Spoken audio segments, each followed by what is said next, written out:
Okay, gang, we're going to get started with this video on the AP Calculus B final. This is question 23 going to probably about question 24 or 25. And these are the no calculator questions, so you won't see me using any calculators on this. Of course, I'm going to be tempted to, but no calculators. And we're starting with 23, like I said, so here we go with this one. We're supposed to use integral by parts to solve for the unknown integral. And test-taking strategy here for you. When I see this solve for the unknown integral, I know that this is going to take a long time because we're going to come back eventually to the same integrand, and then we'll have to do some solving here. So that said, let's go ahead and get started. We'll copy our problem. And taking a look at this, we're going to now decide what we're going to use for... Actually, before we even do that, we should probably make sure that we can't use another method here. And I know this says solve for the unknown integral, which is a integral by parts thing. But if we can get this done any other way, any other way is more preferable to doing integral by parts. So we could make a substitution for u. We could say u is, for example, negative 6x from this exponent up here. However, that's really not going to help us too much. The derivative of that is negative 6, and then we're still going to be saddled with this cosine x over here. So no, a u substitution isn't going to work. I really think we're stuck here with integral by parts. So, knowing what we know, since we're solving for the unknown integral, this method, it's usually easier to use our tabular method. So we'll set up a couple things. We'll set up Liate here, and we'll decide which piece is which. I notice that this cosine x right here, that's definitely a trig function, so let's put that here. And then the next thing I see here is e to the negative 6x. E is, by name, and it's an exponential function, although anytime you have a power that's variable, you're creating an exponential function. So e to the negative 6x is my exponential function. So in this instance, it looks like we're going to let our trigonometric function be our choice for u. And we're going to let our exponential function be our choice for dv. So here we are setting up our classic table. First thing we're going to do in our table is put the pieces in order, where u is cosine x, dv is e to the negative 6x, and our product is e to the negative 6x multiplied by cosine x. Then we'll take the derivative of the u column. The derivative of cosine is negative sine x. We're going to integrate the dv.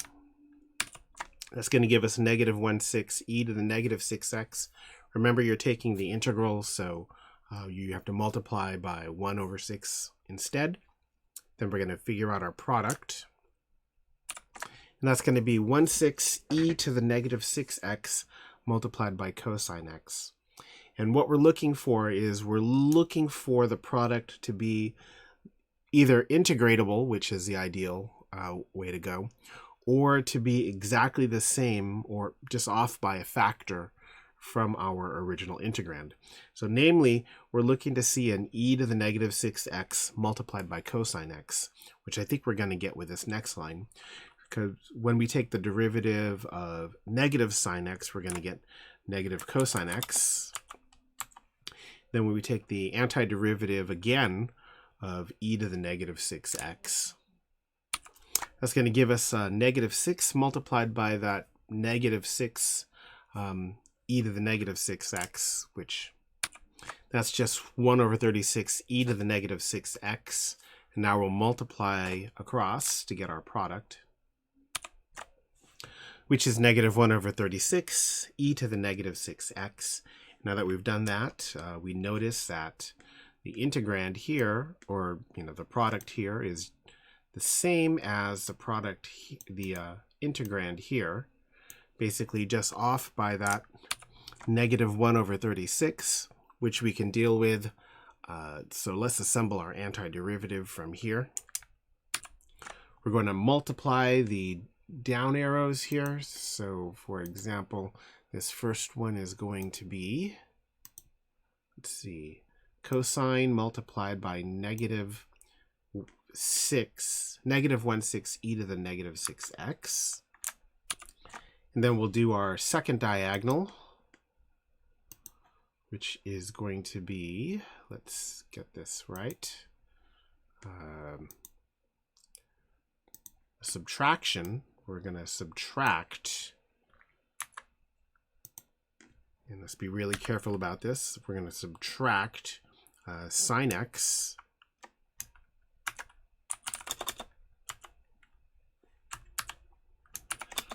multiplied by 1 over 36 e to the negative 6x. And I said I was going to be really careful about this, but of course I wasn't, because there is a negative sign in front of that, sign. And since we're alternating signs, we're going to add to this response, we're going to add the integral of the product. So we're going to add the integral of negative 1 over 36 e to the negative 6x cosine x. All right, this looks pretty good. Let's advance down a little bit and let's simplify. Over here we have minus a minus, so we'll just change that to a plus. And then we'll put this in conventional order. Let's put the coefficient and the e out in front. Let's put the sine x after that. Well, the sine x is after that. Let's just take it out of the parenthesis and put it after that. Then we no longer need these guys. That's good. We have this minus sign in here, so we can commute that to the outside and then actually get rid of that. That 1 over 36, we can again take that to the outside of the integrand. And lo and behold, we have something which looks pretty good. We don't need these parentheses anymore. Oops. Great. And now we're going to do some algebra here. I noticed that this integral here is the same thing as this integral here. So here we go with some algebra. Let's take this. And then to both sides, we're going to add that 1 over 36 e to the negative 6x, etc., etc. All right, let's copy that down and do some algebra here. Okay, let's see. We've got 6, that integral, and plus 1/36 of that integral. And if we think about this, this is the same thing as 36 out of 36 of that same integral. And then if we add 1 out of 36, that just makes this 37 out of 36. Okay, that's great. And then over here on the right side, we've got these two integrals are exactly the same in the same quantity, so they actually simplify out. Cool. Let's see. Now that we've done that, we can add our plus constant over here. It was there all along. I'm just not going to make a fuss about it. We could have put it at any point. Okay, and last but not least, we have to simplify this. So let's see. If we multiply both sides by, let's copy this down.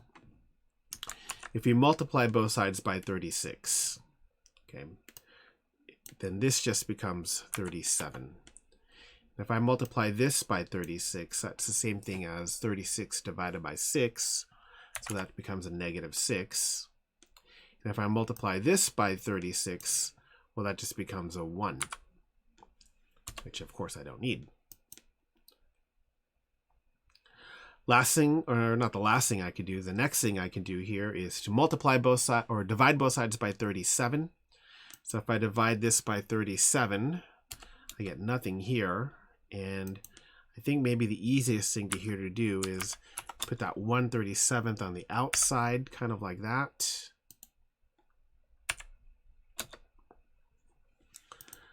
And one thing of note, which maybe it might go unnoticed, is that we are multiplying this constant by 37 as well. Sorry, dividing that constant by 37. But constant divided by 37 is still constant, so we don't have to worry about that too much. Let's see, is there anything else we can do here? Oh, yes there is. Both of these terms have an e to the negative 6x. So we can factor that out. Let's put that one there. This one becomes a 1. And then next we can probably take this order, put that sine x over here, so that we're in we have our positive term first. And that's kind of it. Let me just do a quick check of our answer key. And that looks all right. Okay, let's move on then. Take a look at our next problem, which, let's see, what do we have next? We've got this one right here, number 24. Okay, and this is just a definite integral. Taking a look at the integrand here, it looks like I'm going to need to use an integral by parts here. Where u is x and dv is going to be cosine 9x. Let's do this the old-fashioned way. So we're copying down our problem here. Let's take a look at Liotte. Let's place the different things we have here. I definitely have this x over here. That's an algebraic function, so we'll put that there. Then we have cosine of 9x, that's a trig function. Cosine of 9x goes there. So it looks as though my choice for u is going to be the algebraic function. So let's get that going here on the side. We're going to say u equals x, which means that du is going to be equal to dx. And then dv is going to be equal to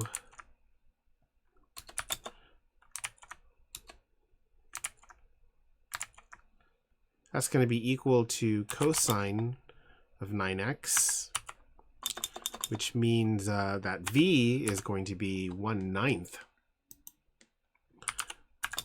of let's see, the antiderivative of cosine is sine x.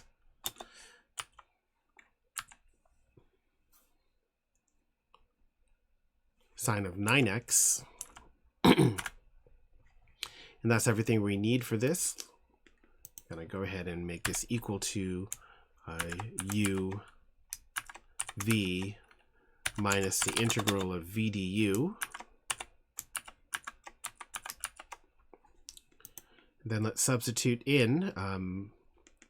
My u is x, so we'll change this u to an x. My v is 1/9 sine x, so we can change all of these v's to a 1/9 sine x.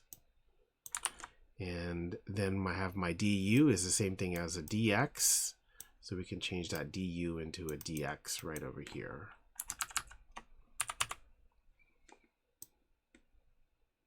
All right, and this begins our simplification phase. We're going to simplify first. Let's see, this first product here, that's just 1/9 x sine of 9x. Over here, I could take this 1/9 out of the integral, giving me just the integral of sine of 9x. Great. Let's now do the integration. Let's see, here we go. The antiderivative of sine of 9x is 1/9 cosine, or negative cosine, of 9x. And since we did our last integration, we'll put a plus c here. And then we'll simplify that. Let's see, 1/9 times 1/9, well, that's 1 over 81. Negative times negative is a positive. And this whole thing is going to go from 0 to pi halves. I think it might be easier if I factor out 1 over 81. So I'm going to go ahead and do that. And let's see, yes, we are doing a definite integral, so in actuality, we don't need the plus c. But we are going from, let's see, we're going from 0 to pi halves. Kind of like that.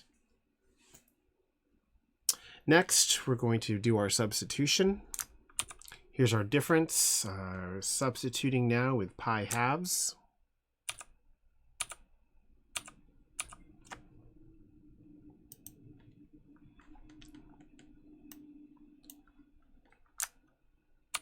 And then substituting our 0.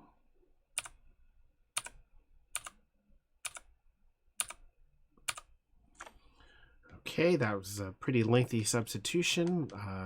Next on our list is to evaluate all of this, all of these trig functions especially. Let's see, 9 times pi halves, well, that's just 9 pi over 2.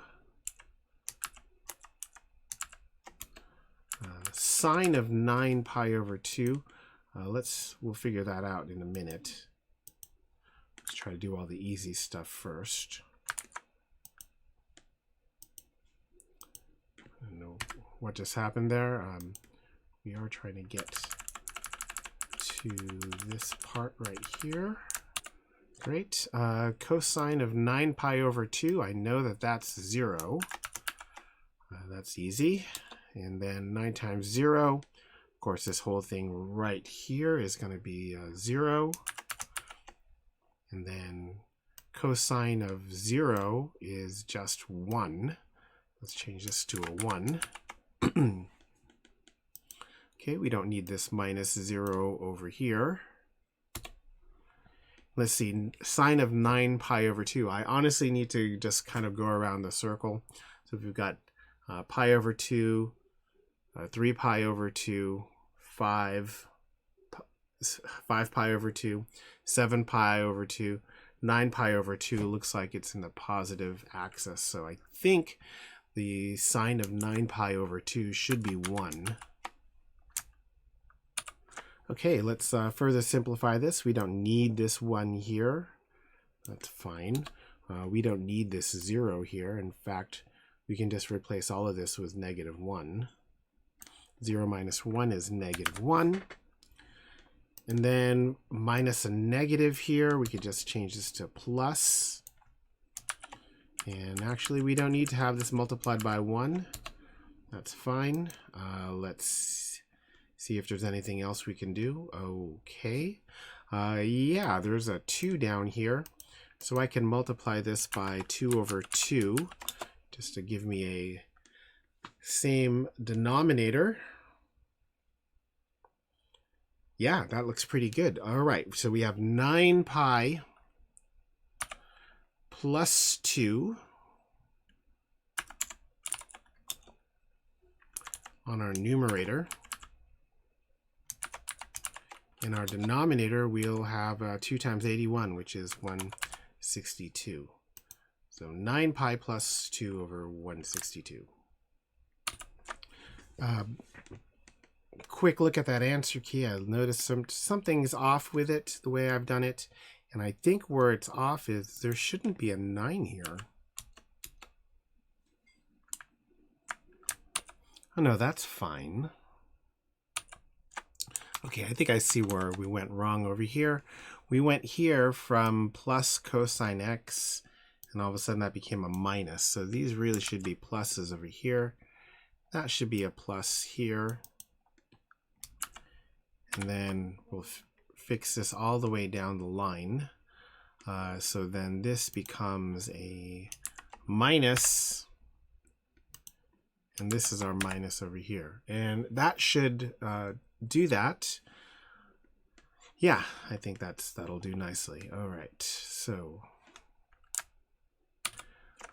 so I think we are ready for the last problem here of this set, which will be our question 25. Let's take a look at what we have. A logistic differential equation is 0.004p multiplied by 120 minus p. That describes the growth of a population where t is measured in years.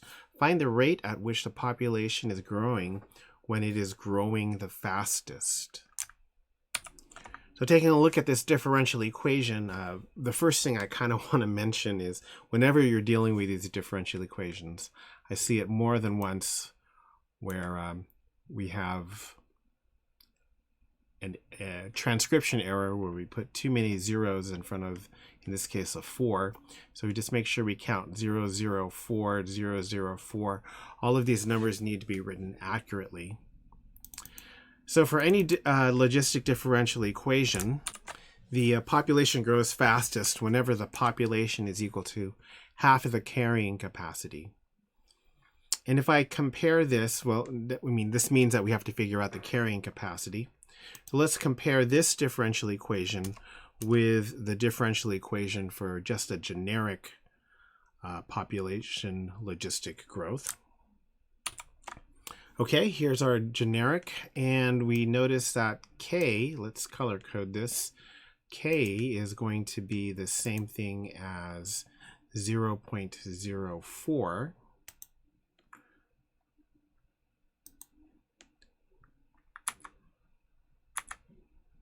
Here we go. This is K and 0.04.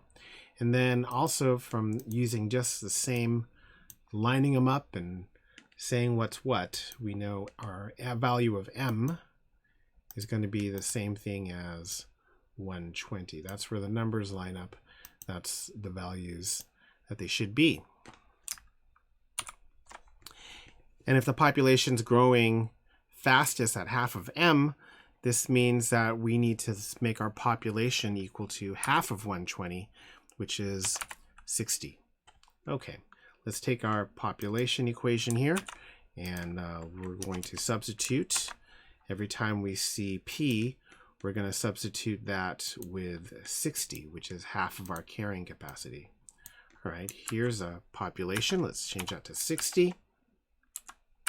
Here's another population. Let's substitute 60. And let's see what we get. Okay. Half, or 60, 120 minus 60 is 60. And, if you think about it, this is actually the mechanism that makes this thing work, because now we're just going to have to square 60. So 60 times 60 is the same thing as 6 times 6 times 10 times 10. So that is the same thing as, what is that, 3600. We got dp dt equals, we've got 0.004 times 3600, and now we have to do that multiplication. So let's do old school 3600 times 4. Let's see, 3600 times 4. Actually, let's just do 36 times 4, and then we'll add 2 zeros. So we'll do 36 times 4. Yep, 36 times 4, we'll get, see, 4 times 30 is 120. 4 times 6 is, what is that? 6 times 4 is 24. We'll add that together, and that gives us what, 144. Yep, underline. Multiply that by 100 times 100, and that's 14400. And then we'll multiply that by 0.001, and that's going to move my decimal place 1, 2, 3 places over. So let's move our decimal place 3 over here. 1, 2, 3, and that looks like 14.4. All right, 14.4. Now I feel like that kind of went fast, so let me just go with what we're doing is 0.004 times 3600. That's the same thing as 0.004 multiplied by, oh boy, yeah, multiplied by 36 multiplied by 100. And well, that's the same thing as 0.004 is the same thing as 4 times 0.001, then of course times 36, and then times 100. And I think you get the picture the way that happened. And then we can then take this and what did we do? We did 36 times 4 times 100 and then times 0.001. And that's what we did. Right. Well, okay. So this is where we're going to stop our video today. The next ones we're going to do are 26, 27, and 28. And that should do it with our, or that should finish up our no calculator section. Okay. We'll see you on the next one.